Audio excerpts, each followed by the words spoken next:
We are talking about Quantum Leap, the 2022 variant. And this is Season 1, Episode 2, titled Atlantis. And I gotta say, for the second episode of this season that a lot of us has had some fear over, it is a pretty damn good installment so far. And this is how it works. If you see numbers on the screen right now, then you'll know that as we go through the episode scene by scene, we're going to upvote what we like that, and we're going to downvote what we dislike, like that. And at the end of the episode, this review, you have an official Popcast score, and you can take that in the bank. You can cash it. They won't give you any money. They might have security escort you out, but you can take it to the bank.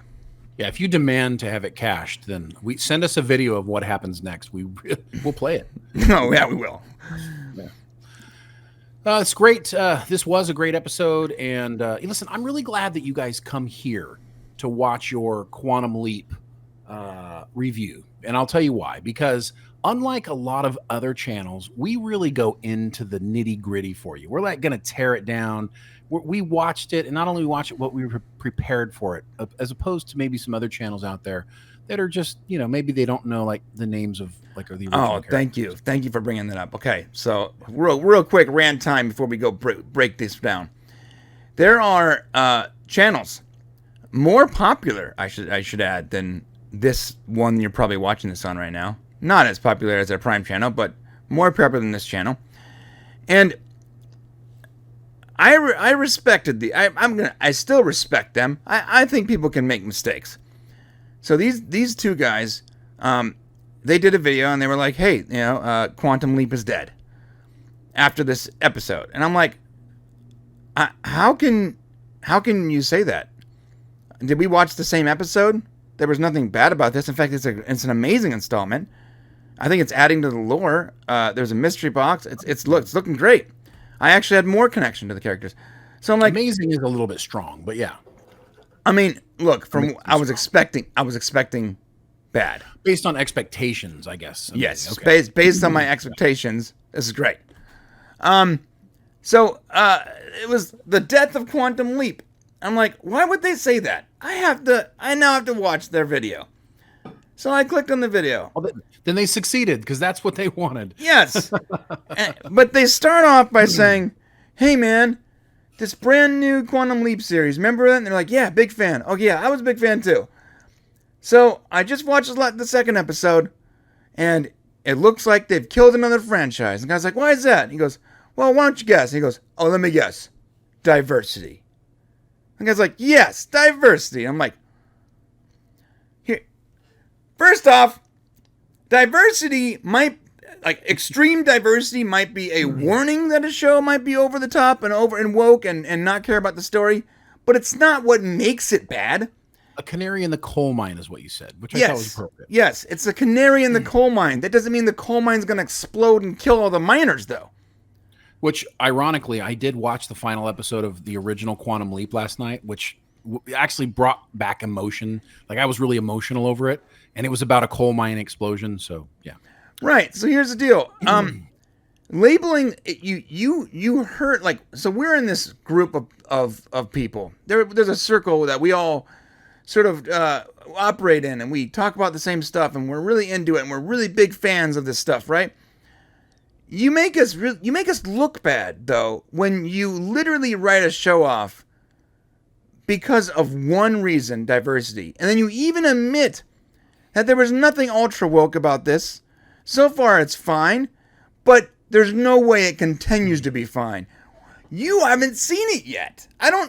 You're making us look bad when you are doing exactly what you blame, like what you accuse the ultra woke people of doing, of jumping to conclusions and canceling something before it's even came out. Just because this cast is diverse means nothing. In fact, I'm starting to like most of these characters. It has nothing to do with the diversity. If they tell a good story, then that's good enough. And I think you're right, Brian. And I got to tell you, a lot of the people in this community have done the right thing. Quantum Leap's not a bad show, and guess what? They're not talking about it. So we're one of the only channels in our community actually talking about Quantum Leap, and that's because, to be fair to everybody else in the community, they kind of want to talk about stuff that people are going to be mad about. Well, that's so the they bread kind and of butter. focus on that stuff. That's their bread and butter. Sure. Okay. But so you'll see that the things that are good, they'll kind of tap dance away from, generally speaking. Right. But we don't do that. So we committed ourselves to Quantum Leap, good or bad. And now that it's good, we're not going to stop covering it just because we may not get as much clicks because people aren't going to be mad about it. So hopefully you guys enjoy our reviews. We're going to tell you the truth. This is enjoyable Quantum Leap. Now, it's not Scott Bakula Quantum Leap. It's not. Sure. But it is still, for today's shows, a step up on everything that's going on. And I want to go back to what you were saying before we start the thing. I watched the final episode of Quantum Leap because in our last thing, we for whatever reason, it's been a long time since we saw it. And this is why it's important to note that Sam does leap back into his body. In the final leap, he leaps into his body. So that's why there is no body in present day. There is no Sam. So his body and his soul are leaping together in time now. Okay. In the final episode, it was extraordinarily emotional. I haven't seen the show the old show in a long time. And it still made me emotional, almost to the point of like misty-eyed and almost just remembering the way they closed that out. I really hope that this show just embodies that. They go back and watch the old show. They were able to evoke so much emotion. The character that we see in this episode that we're about to talk about, Susan Dial, who played Beth Calavici, who's Al's wife, at the final episode of Quantum Leap, Sam's final leap that we see, he leaps into Al's past, into Beth's past when Al was in Vietnam. And he basically tells Beth that Al will return. And that's going to fix Al's entire life. And it's such a great callback because in this episode, we see Beth currently. She was still with Al right up until he died. We're going to talk about this. And that was Sam's last leap. And it was just, and then it says Beth and Al were married for 37 years or whatever, had 4 daughters. And then the next line is, and Sam never left home. Never came home. Yeah. Never returned home. And it's like, I mean, they just don't make them like that anymore. Right. So I really hope, and this show seems to be heading in a direction that at least is respecting that, because the B story, the C story, there's an A, B, and C story in this episode. And I would say that the C story is really all about Sam, as we're about to talk about. So yes. I hope you guys sit back and enjoy this review. Yes. Thank you, Shane. Yeah. All right. And without further ado, we're rocking and rolling. It looks like Ben leaps into an astronaut, literally taking off on the launch pad in 1998. This is the Atlantis mission. So can I give you a little bit of background on this really quick? Sure. As we go into it. So this mission in the show is March 7th, 1998. It's actually a fictional mission. So they did not try to mirror an actual mission that happened in time, which is pretty typical. And it's essentially a make-believe Atlantis mission. Atlantis, in this mission, they're supposed to be launching the first piece of the International Space Station. In reality, Atlantis didn't do an International Space Station mission until May 2000. So just note, this doesn't actually take a historical perspective. It is make-believe. You know what I love, though? I love how they sort of established in the first episode how some things could have happened, but the government, put different information out there for whatever reason. And right, they're not hiding an STS mission. So. No, I understand that, but I love that they established that, because then you have more can happen that you don't, if you already know that history, oh wait, well, there might be a twist here that I'm not aware of. That's a good point. Yeah. And I think in most of these things, you're going to get a fictional situation. And later on in the show, there's actually going to be a moment that's not so great. But that has to do with this fiction versus truth. And we'll get to it when we see it. Mm-hmm. Great graphics. We do find out that Ben leapt into someone that was actually his childhood hero, which I thought was cool. Yeah. His name's David Tamura. Is the person he leaps into. And one thing that we do find out here is that David Tamura, not only was he his childhood hero, but immigrated from Korea, which Ben also finds out through his Swiss cheese brain in this episode. He recollects that about himself. So he does learn something about himself here. Yes, and this is my first upvote. I like how they're connecting the leaper, in this case, Dr. Ben, to some of his the people that he's leaping into. I like that about that. It adds another layer to it, and it just seems like it also makes him a little more qualified because he's aware of that person's life and what they were doing, so he's not completely, a fish out of water every single time. Yeah, and I'm also going to upvote it, but for a different reason. It's this relationship that we see here between Commander Reynolds and Stratton, who is his protege. And you see this, they kind of have this discussion here that's going to actually lead us further into the show. And actually, instead of just being a conversation that has no point, which many shows today do, this one is actually really critical to the decisions that are made later in the show. Yes, a lot of shows do and it's funny because I was watching this thinking, all right, here's some more pointless exposition. It seems to be that's the trend now when it comes to TV shows. I was very happy when they actually paid it off, and it seemed like it was something innocuous and not important, but it wasn't. That is great. That's why I keep saying like this show is great. Is it like great?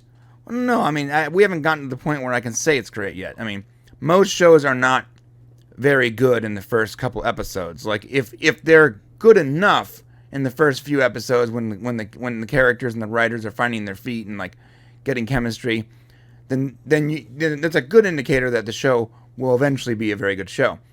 But this show, because my expectations are so low, not just for the show but like for TV and science fiction in general, I'm already seeing chemistry, and I'm already seeing like these actors that have no real experience. Like if you look at their history, they're able to invoke emotion, and actually there's seemingly some chemistry there.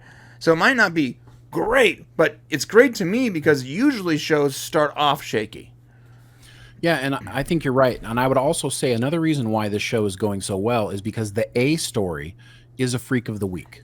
So every A story we get each week is going to be consolidated in a box. They have a short amount of time to tell the story, and there's no need to have unnecessary conversations. I was actually looking at the B story and C story to see if they were wasting time. And we'll get to that later because there was a moment when I thought they were, and I'm like, no, don't fall for that. And I got to give the writers of Quantum Leap and the people that are making the show a lot of credit because they are keeping things very tight, and they're paying a lot of homage to the OG show. And this is just way more than I expected we were going to get with Quantum Leap. I was really concerned. And I got to tell you, after watching this episode, I would not be surprised if Scott Bakula somehow gets back on the show because it's just like making it impossible. I'm almost positive it's going to happen. And we'll talk about that. I mean, it's like, look, first off, if the show continues on its current trajectory, it's going to be a hit, which is only going to add more fuel. It's only going to give the showrunners more resources to throw at Scott and give Scott more reason to come back. And it seems like the writers are even going, you know what? We don't know if we're going to get Scott back, but let's just assume we're going to do good and it's going to happen. I like that too. If they don't know if he's coming back, because they could write it in such a way so that if he doesn't come back, we could still tell this story. Right. So there's probably anyways, we're probably taking you guys off. Right. As we get through the end of this, it'll make more sense. Yeah. I'm sorry. Yeah. We're gonna get there. You're right though. And by the way, the A, B, and C story, so we've talked about this to exhausting levels. Episodic is a very good way to tell a story because it keeps the user engaged, but yet there's finality, right? Mm-hmm. But in order to keep the interest going, and we saw this problem with Strange New Worlds. Strange New Worlds didn't really have very much underlying story going on. So while I enjoyed every episode, I don't know if I was looking forward to it as much because there wasn't a mystery, right? Supernatural did the same thing that they're doing. They had their Freak of the Week, they had their episodic portion, and they always had this underlying B and C stories that they kept pushing, and they even used the A story, the episodic story, to help it along. And every episode... I'm sorry?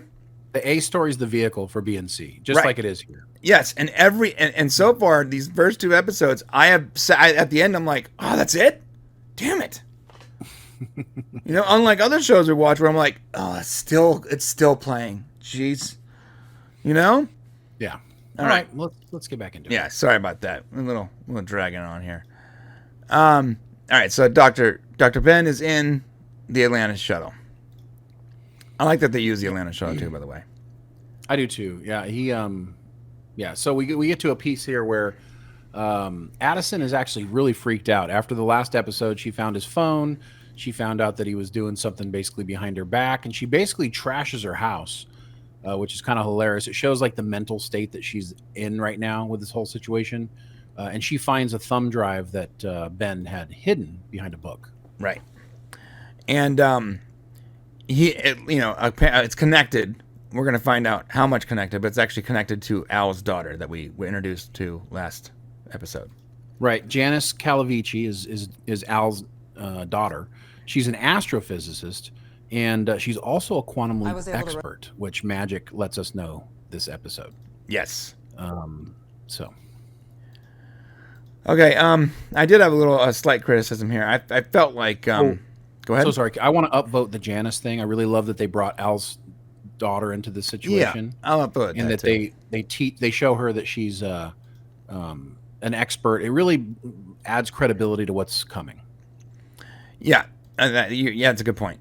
I have a slight criticism though. And it could be a criticism that's unfounded, but I feel like a lot of these actors have chemistry, and I'm not sure if Ernie Hudson has chemistry. Like he's the only surprisingly the only actor I'm feeling is not in his element. It's very odd considering how talented and seasoned he is. Well, I mean, Ernie Hudson, let's be real honest, okay? I like Ernie Hudson a lot. He was the 4th Ghostbuster and not necessarily one of the favorite ones. And he's gone out through his career and he's not done a whole lot of stuff.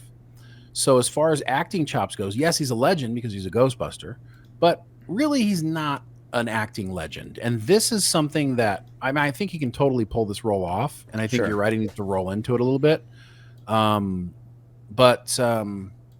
I didn't think it was bad. I mean, he has a little bit of chemistry later with Jen.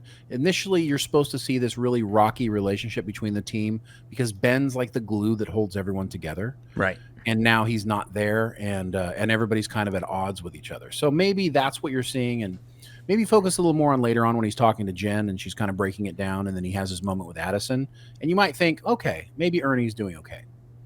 But there's a lot. Maybe you're right. Maybe I'm like giving him this legendary status because Ghostbusters is one of my all-time favorite films.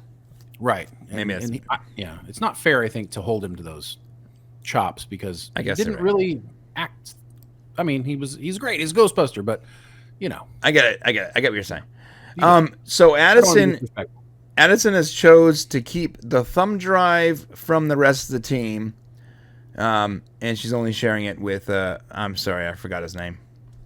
Brand new character. With Ian. With Ian, thank you. She's only sharing it with Ian, and she wants Ian to break the encryption. And what he told her basically was it's going to take a lot of effort, a lot of resources that the team doesn't have. That he's going to have a hard time doing it without someone noticing. Yeah, and I thought it was nice because it was a nice foreshadowing to saying, basically, we're going to have to let the rest of the team know in order for this to happen.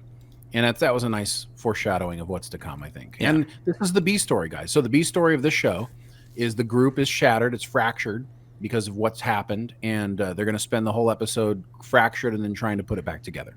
Right. I actually, I criticized the security guard. Or the security guard. The security... the security person last episode. I actually really liked her this episode. She actually served a lot of a purpose. Well, when we get there, I want to talk about that. But in this moment right here, Magic doesn't want Addison to tell Ben anything about his past in case he's there for bad reasons. And this is something that Addison and Magic disagree on, but Magic puts his foot down. And so she's got to hold back, and they have this tense moment where she pushes it a little bit, and the team, what I didn't realize and this is different from the original Quantum Leap, the team can hear everything that Addison and Ben are talking about back in headquarters. Oh, interesting. Which is not something that I mean, maybe Gushy could hear what Sam and Al were talking about, but they never told us that. That makes complete sense, though. It does, right? Because she's in an imaging chamber. Why wouldn't they be able to hear exactly whatever she can hear and see? Right. So, but you always felt like Sam and Al were on an island in the first series, and it does change the dynamics of the show a little bit, making it feel like Ben is less disconnected from everything and less. I feel like maybe there's like less danger for this character a little bit, than the original series. I can see that, but because he's connected to an organization and like there's a whole team helping him. For me, I get Stargate vibes, dude. Like I get serious Stargate vibes, and I'm digging it. And I mean, you and I were both ex-military, so like I think we probably also appreciate that how efficient, or supposedly efficient those organizations are supposed to run, and we sort of understand it. So maybe that also adds to it. But I think I like this version. Now, one thing, they don't want to tell him because just in case he leapt for nefarious reasons that they're not aware of. I actually had a problem with that. And I hate to downvote. I'm going to downvote it. Because they just spent the half the first episode explaining how connected these people are. And then half this episode explaining how Ben is the glue and everyone loves Ben and Ben's like their compass or whatever. And then they immediately go, oh, well, Ben's memory is fragmented. Don't tell him anything that can help him remember because maybe he jumped for bad reasons. And you're like, wait a minute. I feel like if you all know Ben and Ben's your like guiding light in the glue, maybe you should trust him and help him get his memory back so he can tell you exactly why he jumped. Well, here's the thing. So you got to remember there's two different things happening here. You got a team, and then you've got a military government organization. So the team loves Ben. The team trusts Ben, right? But when push comes to shove, Ben did something he was not supposed to do, and he's doing it with someone who maybe doesn't have great intentions, or they don't know what the intentions are. So they have to like make this assumption. But that doesn't mean they don't love Ben still. It doesn't mean they don't believe there must be a reasonable explanation. But if he leapt, and this is what Magic is saying, if he leapt to do something and he remembers that thing he's supposed to do, let's us try to figure out it before he does, so we can maybe box him in a little bit. You know what I mean? Mm-hmm. So they're trying to get ahead of the information just in case. But I think deep down, all of them still believe that Ben is still a good person. You know what I mean? Okay. Yeah. Surprisingly, Madison, the actor here with like no experience, is the one that's acting her butt off the whole time. She's killing it. Yeah. I mean, she really is. She's by far, I think, the best actor on the show so far. Yeah, it's actually surprising. Like her reactions they make sense. I mean, part of it could be good writing too, though. I mean, they're writing the character correctly, and she's getting because the other day you were like, hey, you can't blame the actor for bad direction. Well, I mean, but so I also have to give the director and the writer some good direction, some credit too when the actor is properly mirroring what they're supposed to be mirroring. I agree. Yeah, no, it's a team effort. Now, I will say that I did have a downvote here, and that downvote is I don't feel like, well, actually, the downvote doesn't happen yet. I'll wait a couple minutes. Go ahead and put it back for a second. Okay. So they're talking here. She's basically trying to do the memory thing. They warn her and said, Addison, you hear them, they're listening, right? And so, move on, right? Yeah. And then we have this thing where it's kind of funny. They did this really well, where they give him a task. He doesn't know how to do it. And Addison tells him how to do it. One complaint I have is that when Al used to do this for Sam, because Sam didn't know how to do things, and so Al had to look at his computer and figure out how to tell him what to do.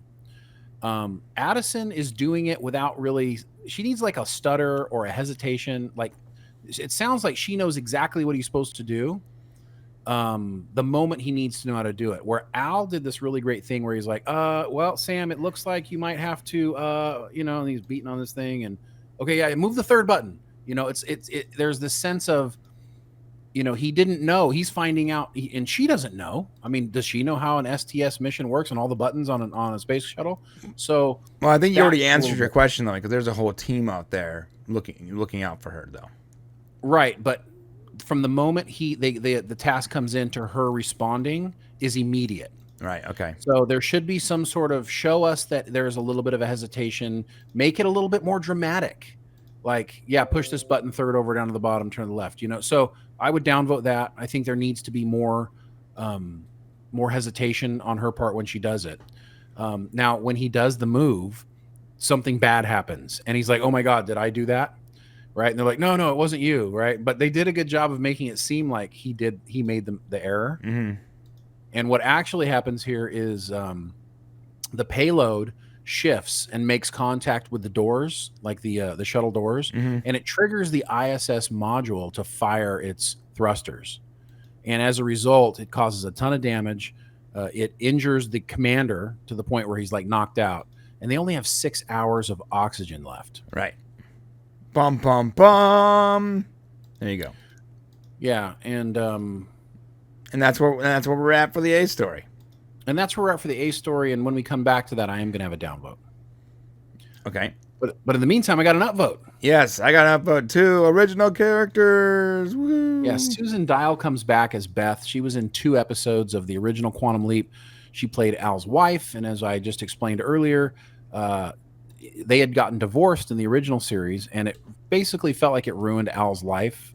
And so Sam repairs that in the final episode. And as we see here, Beth was with Al to the end, and she's still here.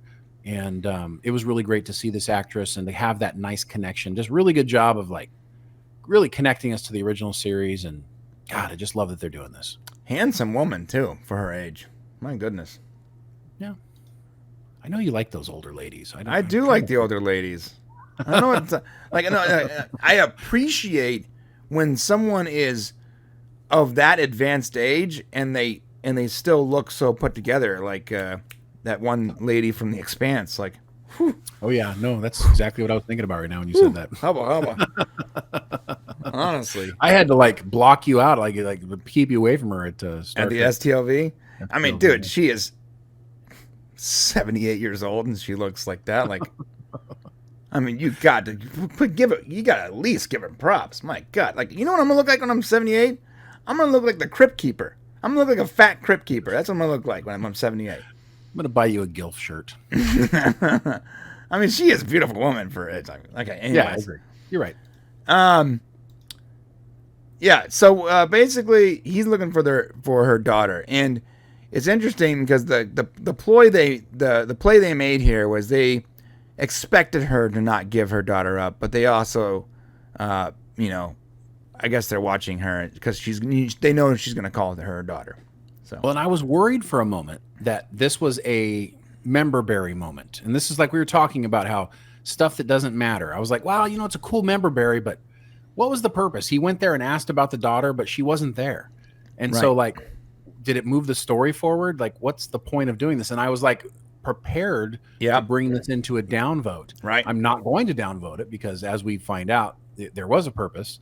But so nice move there for those guys. Yeah, it's interesting. When you look at these shows from the perspective of having to review it, right? And what we've actually done, we've made our job hard, guys, because what we've done, we go. When we're watching the show, we're no longer just enjoying the show. What we're doing is we're looking for moments that are going to be an upvote or a downvote. We're literally taking notes.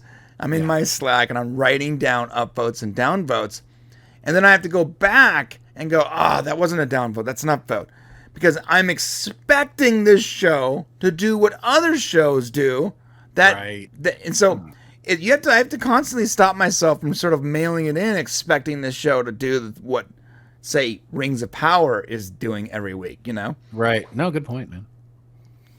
Well said, brother. And I honestly thought this character Ian was going to annoy me.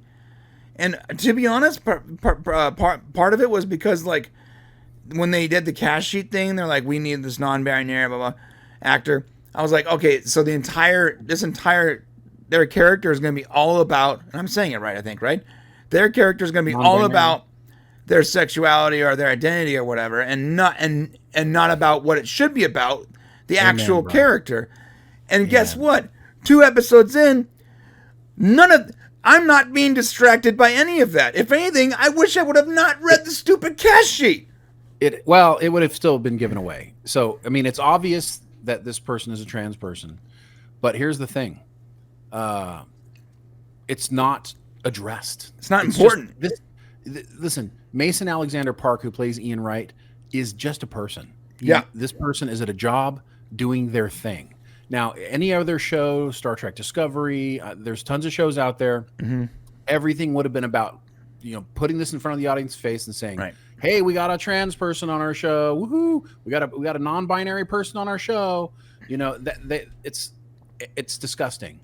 So, and it does no service to that community. To the story, it's disgusting, is what he's saying. To the story, it's disgusting. It doesn't do anything for the community. I don't believe either. It just makes people frustrated. Yeah. And so the fact that they've done this. And so Ian has quickly become like my second or third favorite character. Frankly speaking, Ben is still trying to crack my top 3. I think Ian's actually more favorite to me than Ben at this point. You're nuts. I like Ben a lot, actually. It's not that I don't like Ben. But you'll see when we come back. Well, see what's funny. Last episode, when you were like, Madison's my favorite character, I'm like, you're crazy. It's Addison, yeah. I'm sorry, Addison. Yeah. Addison is. I just watched Zombieland. And there's a character named Madison. My bad. No. Addison is my favorite character so far. Okay. Yeah, well, it's funny because last episode you were saying that, and I was like, "You're nuts." Okay, she's fine. She's not that great. Well, this episode, I'm like, "All right, I see the point. She's actually pretty great." So, no, I completely agree with you, and I love that they're doing that. It's interesting though how I'm still looking for when Addison's talking about her relationship with Ben, I am expecting Ian to go off on some tirade about his partner or something. And I'm sitting there bracing, bro. And it never happens. He just talks to her like a friend, like a professional. I'm like, this is great. This is great. This is the way you want to convince people that you want to normalize, pronouns and all that. And this is how you do it. This is how you do it. This is exactly how you do it. Right. No, you're so right, Brian. I mean, it's fantastic. I know. I've seen this character. I'm listening to this character. I am completely aware of this person's likely sexuality and everything else going on with them. I'm aware that it's probably different than everybody else's. Okay. But it's not taking me out of the story. This is how you normalize it. This is how you do it. Hollywood, stop putting a bright light on it and shoving it down everybody's throats. Let it be natural. Yep. Let it be the way most of us interact in society on a daily basis when we walk the streets together. Yeah. Not special, not forced, not uncomfortable. So one of the other team members that's kind of off screen, I guess Ian's assistant, goes by and slides hands them the thumb drive, right? That came from Addison originally. Yes, the Addison thumb drive. And he puts it in the pocket, and Jen sees it from up above. And Jen is like the security person. Right. So Jen comes down and she kind of confronts him in this very light way. And then it slowly progresses into this cornering effect. Yes. Where she finally just lays it out. And I got to tell you, it's the first time I started to like Jen. Yep. I'm like, okay, I get it. This Same character is the security person. And she's going to hold people accountable, but she's going to be cool. And I like this character. Yeah, you know what I like about this is this is reflective of what an actual security person would do. So there's especially someone who cares about their team members. Right. So there's 2 types of security usually played out on screen when it comes to TVs and movies. What the writers think that a security person is, abrupt, mean, heavy-handed, and what most actual security, police officers, security enforcers, people at Walmart that do the security thing. Most of them are not that parody of a corrupt cop, and I'm glad they didn't do that because I criticized Agents of S.H.I.E.L.D. for having a similar character who the very first season she played it really heavy-handed and it was off-putting. This was very good. Well, I thought she was going to be smart aleck, difficult, I would say maybe bitchy character. Right. And which seems like most shows feel like they have to have one of those. But you know what? Quantum Leap doesn't have one. And I love it. Yeah. I love that Quantum Leap doesn't have a difficult character, one that's hard to like. Let them all be likable. Well, Let not us love yet. them all. Yeah, not yet, but yeah. So far, they're all likable. It's good. Yeah. So the character that I was complaining about last week has now, they've added enough to that. You know what? And I get it. You can't make me fall in love with every character in the first episode. Right. That makes sense. That I only really liked I liked Addison and I liked Ben, and the other characters were sort of whatever. And now this episode, we're getting more and more of their characters, and I'm starting to like them too. So let me upvote the gen change. I'd like to do that. Oh, I'll do that too. Yeah. So as we flip back to the A story. Here we go. There we go. So we learned that that the ship's heat tiles were damaged. And Addison mentions a space shuttle flight in 2002 where the craft broke up on reentry. Now, I immediately went, oh, that's Columbia. So I said, that's cool. They mentioned like a realistic scenario, something that actually happened in history that was incredibly tragic. It killed all the astronauts on board. Right. And then I went and looked it up to make sure. And she didn't say Columbia. She just said a space shuttle mission that happened in 2002. But the Columbia actually happened in February 2003. And it made me wonder, and this is going to be a downvote for me.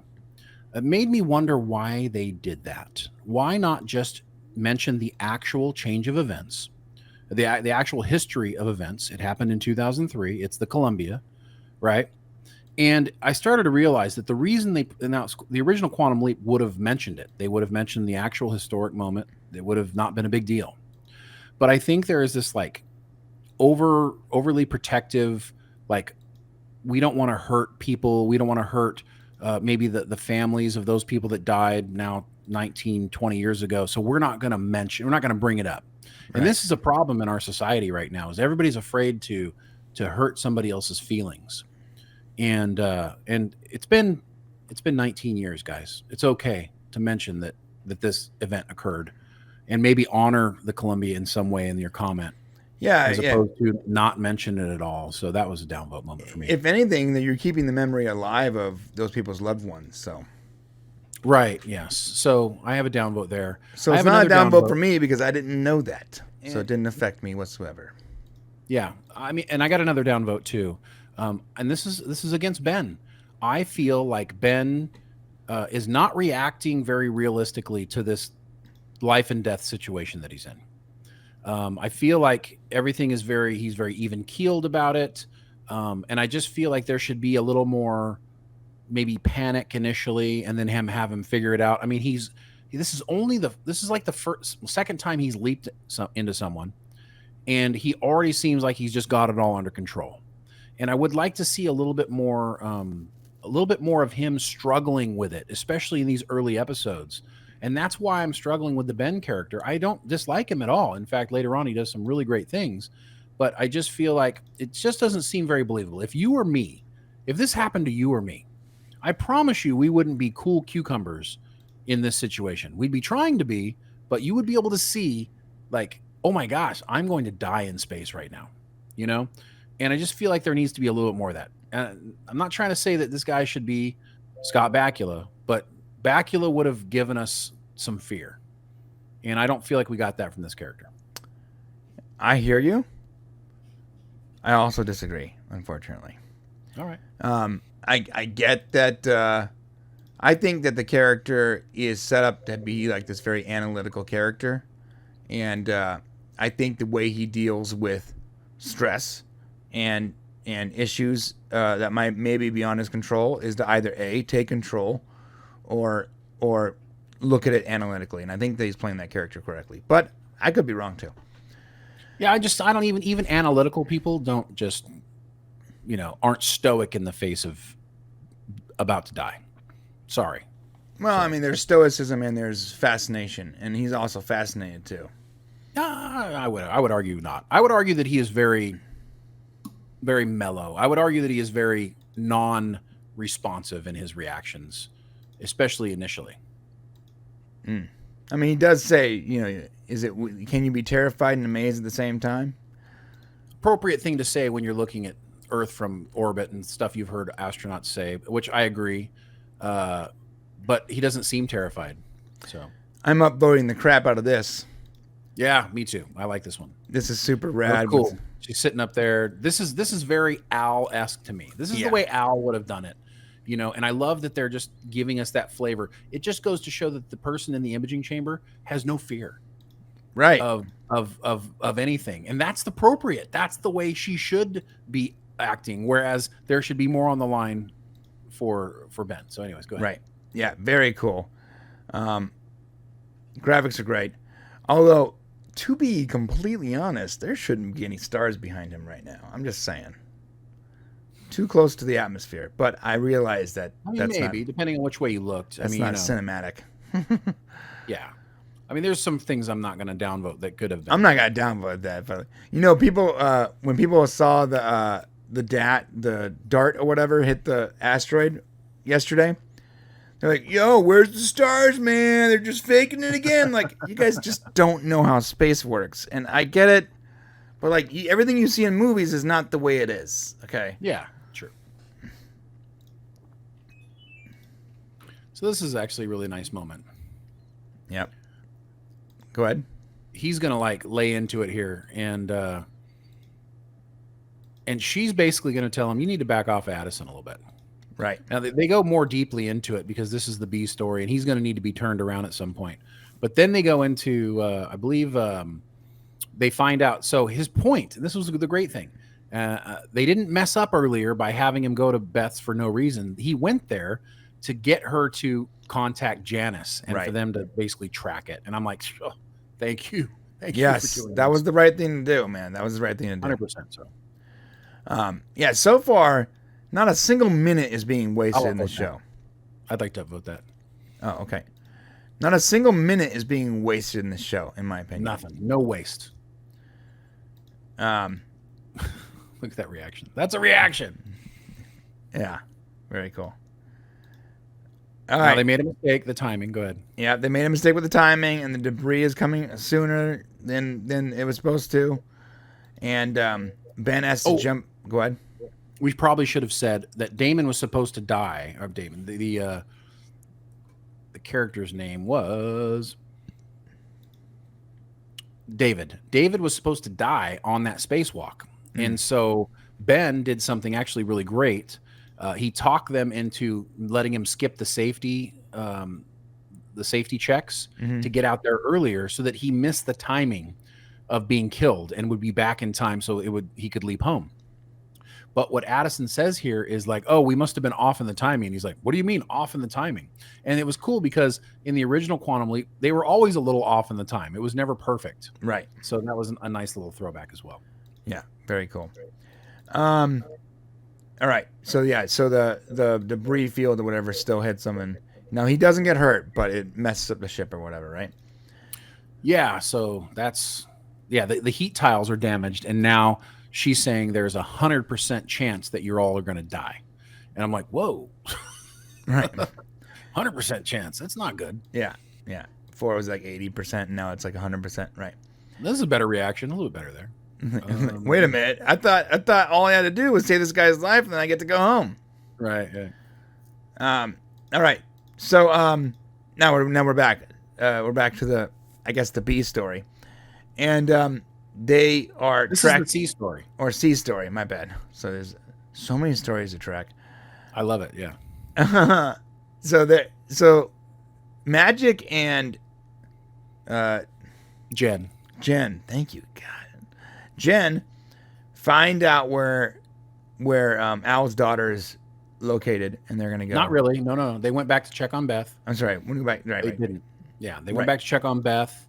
To make sure. Now, this is where Jen, actually, before they go in, this is where Jen really lays it on to him about, you need to give Addison a break. She didn't ask to be in this position. She, her fiance is totally different. Now she's the hologram when she was not supposed to be. Everything's crazy. Give her a break. And it finally sinks into Magic that this is the case. And now they're basically breaking into her house. And they just casually break into someone's house. Yeah. All right. So this is them talking about the drive, how long it's going to take, and they need the whole team involved. Yeah. All right. All right. Back on the space. Back on the Atlantis. Things get interesting here. Yes. Go. Stratton is basically in charge because the commander's out, and the other guy there, Max, who plays the other person on the mission, he wants to just go back down and like, let's return. Doesn't matter if the heat tiles are damaged, but Ben knows it's like 100% chance they die, and so he's like in between this like conversation. He's not even really pushing it one way or the other, which I thought was interesting because Sam would have been trying to push the conversation one way or the other, but because Stratton actually takes the, yes, yeah, we're going to do something different. They decide to go to the Mir, the Soviet Mir space station, which no longer is up there. It crashed to Earth a long time ago, I think in Australia. And they're going to go over there and try to get oxygen. That's what she wants to do. Well, first the commander wakes up though, and he's like, no, not yet. So she decides that's what we're going to do. Right, but then he wakes up immediately. Then he wakes up and says, no, we're not. So Commander puts the kibosh on it. But she had decided that was what was going to happen. Right, and she was in command at that time. Right. All right, now they're back in Beth's house, and they're about to find. Almost got a downvote for me here, man. Almost. Why? I didn't do it because I'm sorry, Magic. The carpet's got like one little bent on like the corner of the carpet, and he decides he's got to move the entire couch and look under the carpet. And I'm like, come on. Oh yeah. You should have had have the carpet like really look like it was messed up, or have it be a little more obvious than that. So that was a mistake on the people who set that scene. They should have had like scrapes on the wood or something like that. Something instead of like a dog ear on the carpet. It's like right, because like by that logic, my entire house has all kinds of hidden trapdoors. Right. Because all my carpets have problems. Yeah. Well, and they didn't find, and I thought this was really weird. Like the reason they looked around like that. This is another reason why it's really close. But they had a hot coffee cup, right? Mm-hmm. That Beth left, and so they start looking around to see what's up. Well, Beth wasn't where they were downstairs where they found her. So the whole point of them looking around was maybe Beth is still around here. Mm-hmm. But where did she go? I guess she actually left the house and bailed. Yeah, she's bailed. All right, back on the ship. They're arguing about what to do because the original commander is like, no, we've done this before. Let's just get out of here. Let's go home. And she's trying. It goes back to the original discussion. Remember in the beginning, right. So that we talked about was not pointless. This is where it comes into play where it's not pointless. Right. Yeah. Go ahead. Well, no, just so he's basically, she's confronting him now. I'm not that 20-year-old cadet that you brought in here. I'm not that, and she's really fighting for her position, even though she doesn't realize it's like 100% death. And Ben is just kind of like letting it work itself out. And the whole time I'm going, oh man, I hope something happens that he can fix this. Obviously it will, but he let the characters work it out instead of become the point of control here. And I thought that was an interesting difference in Quantum Leap. And I was okay with it because Stratton really did bring it home and try to convince the guy. Yeah, I really like what they did too. She was going to save them by just making it happen behind their back. Yep. And he went and he was like, hey, Commander, she's about to do this thing. And great. Addison was like, oh, what are you doing, man? And well, he had a plan though. He's like, but you have to understand, and he started to explain, and he got to explain to him. So he defined his role. He was honest about what she was doing, and then he used that as a pitch to also illustrate exactly what the rest of the team was talking about, how he brings them together to bring those two characters together. Right. We saw his strength. The thing that we've been talking about this whole time, the reason why it's good that he's leaping is because his strength is bringing people together. And he used it here. He used common sense, and he used his own words against him. So he remembered she told him from earlier, and then he used his words back against him, and he was able to convince him. And that was really, really excellently done. So that's an upvote for me. And that's an upvote for me as well. Very good.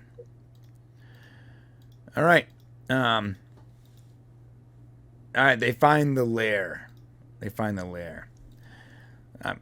it like obviously Al's daughter has access to a ton of resources because this is one tricked out basement, bro. That's true. Yeah, she is an astrophysicist, and we do learn that Ben's handwriting is all around. That's how they're able to like confirm that Ben's a part of this. And it's interesting because we're about to learn like they say, oh, we're being watched or whatever.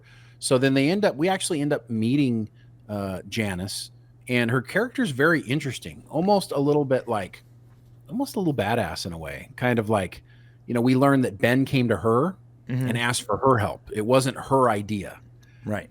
And so it kind of adds a different dimension to what we were thinking. We thought perhaps, she was trying to convince Ben to do something, but no, this is Ben. So we actually, it adds another layer to the mystery, which upvote this for me.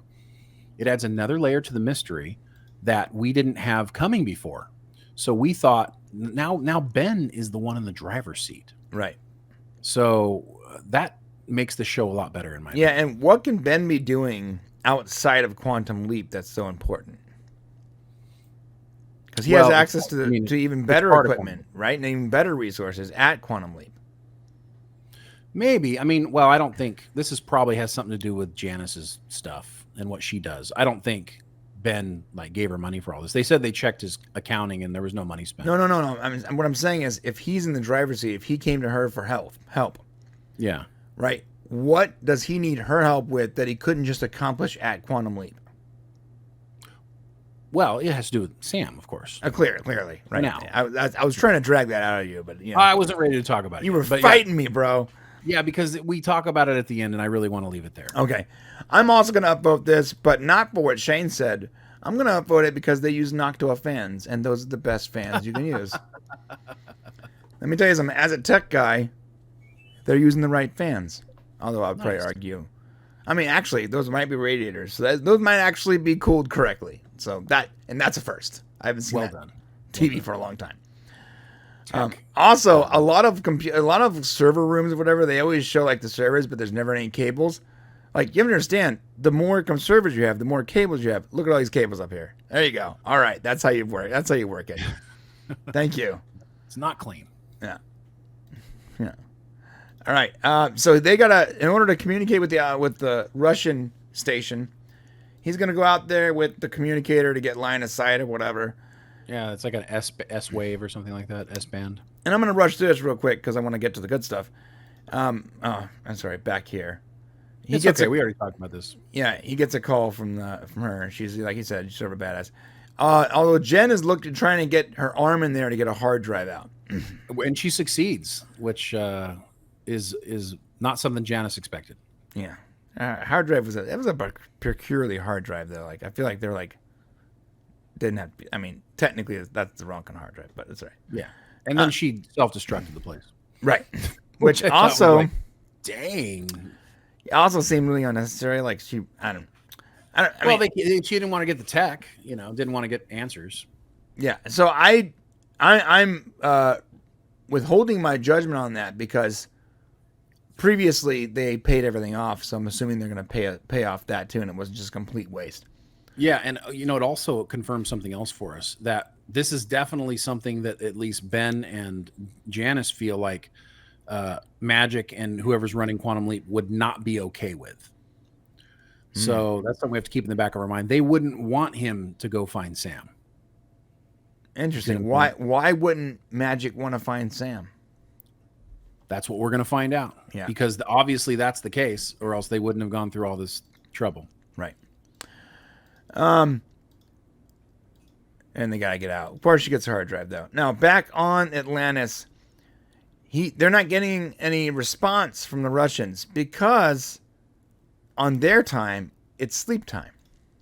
Yeah, he figures it out, which I thought was interesting. A little stretch interesting to me. Ben, they do need to show how Ben is a genius, kind of, I think. And the fact that he's it's UTC time. In UTC time, they'd be sleeping. And I'm like, dang, I don't know what time it is in Russia. So the dude must know a lot of stuff. Well, so I worked with people in Nepal for a long time. And after a while working with people, you sort of even if I don't know the exact time, like I know round about what time it is right now in Nepal, and I know that people that I used to work with would be asleep right now. Well, yeah, but you're in your workstation, doing what you know, recognize the time. Does Ben even know what time it is on the space station for him? A good point. I don't know. So, I mean, that's fine. Like I said, I'm not going to downvote it. It shows he needs to be an expert. You know, that's what Sam's talent was. But this next move is dumb. Well, I'm gonna upvote this actually because I feel like he's showing a little frustration because he is not in control of his leap. No, I 100% agree that it's an upvote in his actions, which I'll take. And I'm not going to downvote what happens next, but you can upvote it for me. Okay. But yeah, the Mir is not moving in this image, and Mir would be traversing the Earth just like the space shuttle would be. Well, I mean, no, but so they can be in geosynchronous orbit, which means that it would appear stationary to them because they're traveling That's a good point. at the same speed. Yeah, this would have been a really risky move. Yeah, I mean, yeah, honestly, he should just be dead. Let's be real. Yeah, I mean, he's probably not. I mean, that was a long ways to jump to another space station. Yeah, that wasn't. It was that's not very realistic, but you know, it's fine. I guess it's technically a possibility that he doesn't completely die immediately. I'm not going to get all nuts about it because the story was good. Right. And then the commander has a good moment too, where he grabs. I can't remember. They hold each other's hands and like Stratton. And then we get that moment where looks like Ben's gonna leap again. Wait. Before that, though, we gotta address this Russian cosmonaut at the window, because the Russian cosmonaut's like, "Oh yeah, cool, no problem." Oh yeah, I got you. Do you want some vodka too? That was hilarious to me. Was like his reaction to like there's somebody outside your ship, like space. But that's surprisingly such a Russian response. Like, oh, okay. I see you out there. Okay, we help you. Okay, it's definitely from Armageddon. It's the Armageddon response. It's the Armageddon Russian guy. Yeah. Russian space station. Okay, this makes sense. Okay, come on in. Oh wait, no, you need to go through the airlock. We will all die. Yes, that guy's great. Yeah, it's great. And he has and so we learned that Stratton will be the commander of future shuttle missions. And we also learned that David, whose body he's in, will eventually be the first part of the first team that goes aboard the International Space Station and stays there. Yes, the ISS. Nice. Yeah. All right. And what are the chances I'll leap home? 50-50, she says. Oh boy. And he jumps. Well, we don't get an oh boy. We don't get an oh boy. But in my head, I added it. Oh boy. Yeah, that's true. And the oh boy comes now, though. And look at this. This is a great reaction to him leaping. You know, you don't usually get to see. I can't remember. Did we get to see Al after the leap? I don't remember. Not really. Usually it was like as soon as you. That's right. In the final episode, he asks Al in the original series, did I have like blue things around me, blue flames around me when I leapt, like electricity going through me? And I was like, I don't know. Every time you leapt, I was always out of the chamber. So I was like, oh, that's interesting. Interesting. All right. So Magic tells Addison that they're going to work it out eventually. It'll work out. So, we'll get him. B story concluded. Good job. You know, beginning and closing B story, which was its own. You know, so different. You got the freak of the week, then you got the B story, which is kind of partly a freak of the week, but it's like. The feelings of that will carry on for a lot of episodes, but it's the C story, which we're about to see right here, right now. You see all these equations popping out. This is what's on the hard drive that Jen found. Mm-hmm. And what do we find, Mr. Brian? We found a mapping of space-time, which I don't know how anyone can accomplish this with equations. I feel like this would be, I know quantum leap is technically impossible, but like, I can't even wrap my head around how you can possibly map out space-time. But, you know, maybe they have so much data from, excuse me, they have so much data from when Sam was leaping. Maybe that's part of it, you know, I hope. Yeah, he says that there's millions of variables with millions of places in time. That's what they're looking at. It's incredible. And You know, find... does this not remind you of when they unlocked the Stargate in the first season of Stargate? It does, right? Yeah, it does. All the different star constellations and whatnot. Yeah, so they remember when they go to Abydos, and Daniel's like, no, I found another chamber with a bunch of Stargate addresses, but I tried them all and they don't work. And that's when Sam's like, oh, wait a minute, did you account for stellar drift? And they figure out that, and when they go back and they load it in the computer, it has the same effect where it starts to like populate all these different Stargate. I got the same vibe, dude. Yeah, no, that's very cool. So what they find here, though, is they find a destination jump, and they realize that Ben is apparently trying to leap to a specific destination, and of course, we know that's likely 100% going to be to find Sam. That's likely, possibly, and 100%, without a doubt, going to be to find Sam. And that's going to get an upvote from me because that's what I wanted Quantum Leap to be about. When they said we're going to do this series, I wanted it to be about Sam in some degree. Now, why would they care so much about finding Sam, though? I know why we would care. Why would they care? Lost in time. He's the guy who created Quantum Leap. I mean, knowing what he knows, that would be a good enough reason. So maybe they think that Sam has information they need to make Quantum Leap actually work correctly. Maybe, yeah, that would be part of it. But I don't know. I mean, if I had the ability to try to save somebody who was lost to time, who had started the project, I think I would try to save them. But think about this from like an analytical point of view. I've been working on this project for a long time. There's this little piece of information that is holding me back from making this work efficiently or effectively or whatever. And this guy probably has that information. That could be it too. So yeah, I just have to find this guy, and I can make this work. Maybe. Yeah. Well, I guess we'll find out what his motivation is hopefully sometime this season. Yep. And then I'm going to do it. Ready? Oh, boy. So we didn't get an oh, boy. No, we did not get an oh, boy. He ends up leaping into, I don't know if you want to show it or not, but I guess, he ends up leaping into a boxing match. Yep. As we'll see here. And he's like, what? And this is great because he obviously, you can only imagine somebody would be like in a really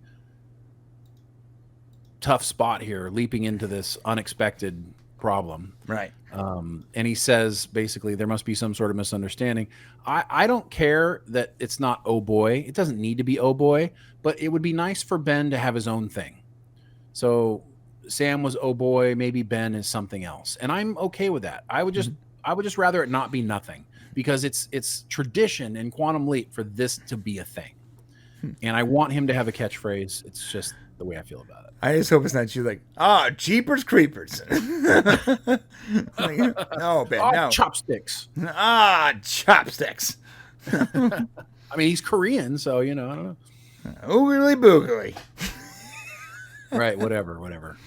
Or word. Oh, man, He's like, word? That wouldn't work either. What is this generation's like catchphrase? Is there like a there's so many because how about oof? TikTok has made like a entire generation of thousands and thousands of catchphrases, and so I can never tell which one's which. Oof. All right, pick one, Ben. All right. So our official score is a 7.5, and if you guys are new here, that's actually really high. It is high. I mean, it's a good show. Our highest all-time score, I think, was The Return of the Orville. It got a solid 10, and every episode after that didn't even get close. So the second episode getting a 7.5 is actually pretty incredible from our perspective. Yeah, and a lot of these upvotes, you guys got to remember, they're it's kind of getting upvotes because they're doing things they should be doing. Right. This is the way a TV ordinarily, if streaming was running as they should be, then maybe there wouldn't be some of these upvotes. But we have to recognize that the show is just doing things that other people are not doing that they should be. Right. And that makes it feel cheap, but you have to understand so many shows that we cover are not doing the right thing. So many shows, guys. So many. It's like, it's actually exhausting. I'm going to be real. It's exhausting. Yeah. And/or take notes. You should tighten up your screws. Andor. You know you. That's it. 8.7 was a score. On the way to the comment section, please hit the subscribe button. Let us know what you guys thought of this episode. Are you digging the new series? Are you still on the fence? We get it either way. Let us know in the comment section. Let's get a discussion going. And that said, we'll be back next week for more Quantum Leap. And that's it. See you guys then.